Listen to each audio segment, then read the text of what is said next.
சரி தரேன். ஆ ஆ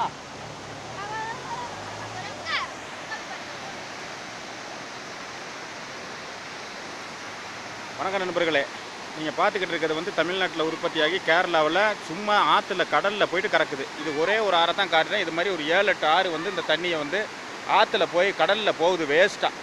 இந்த தமிழ்நாடு அரசியல்வாதிகள் ஆந்திராவிலையும் கர்நாடகாவிலையும் கேரளாவிலையும் கெஞ்சிக்கிட்டு கிடக்குறானுங்க. இவனுங்க என்ன பண்ணணும்னா இந்த தண்ணியை வந்து இங்கேருந்து ஒரு 8 கிலோமீட்ரு சுரங்கப்பாதை, அதாவது மெட்ரோ ரயிலுக்கு போட்ட மாதிரி போட்டால் ஒரு 8 கிலோமீட்டர் போட்டால் மாயார் ஆற்றுல போட்டு கலைச்சிடலாம். அந்த தண்ணி வந்து நேராக பார்த்தீங்கன்னா பவானி சாகர் அணையில் கலந்து சத்தியமங்கலம், ஈரோடு, திருப்பூர், கோவை மாவட்டம் 4 மாவட்டத்துக்கு தண்ணி பஞ்சமே இருக்காது. கேரளாவை, கர்நாடகாவை, ஆந்திராவை கெஞ்சவனம். தமிழ்நாடு அரசியல்வாதிகள் மண்டையில் புத்தி ஏறுறது வர நம்ம நண்பர்களை வந்து இதை ஷேர் பண்ணுங்கள். ஷேர் பண்ணிட்டு தயவு செஞ்சு லைக் பண்ணுங்கள். இதை வந்து கண்டிப்பாக வந்து ஒரு மக்களும் நீங்கள் அதை புரிஞ்சுக்கிட்டு இதை வந்து தமிழ்நாட்டு மக்களும் தமிழ்நாட்டு அரசியல்வாதிகள் எப்படி ஏமாத்துறாங்கிறத மட்டும் பாருங்கள். எவ்வளவு தண்ணி 10 டிஎம்சி தண்ணிக்கு மேலே வேஸ்ட்டாக போய்கிட்டு இருக்குது கேரளாவுக்கு. ஆனால் கெஞ்சினான் கர்நாடகா, ஆந்திராவில் போயிட்டு கர்நாடகா, ஆந்திரா, கேரளா கிட்ட போயிட்டு கெஞ்சினான். ஆனால் அவனுங்க வந்து இந்த தண்ணி இவ்வளோ தண்ணி கேரளாவுக்கு வேஸ்ட்டாக போய் கலந்துக்கிட்டு இருக்கு.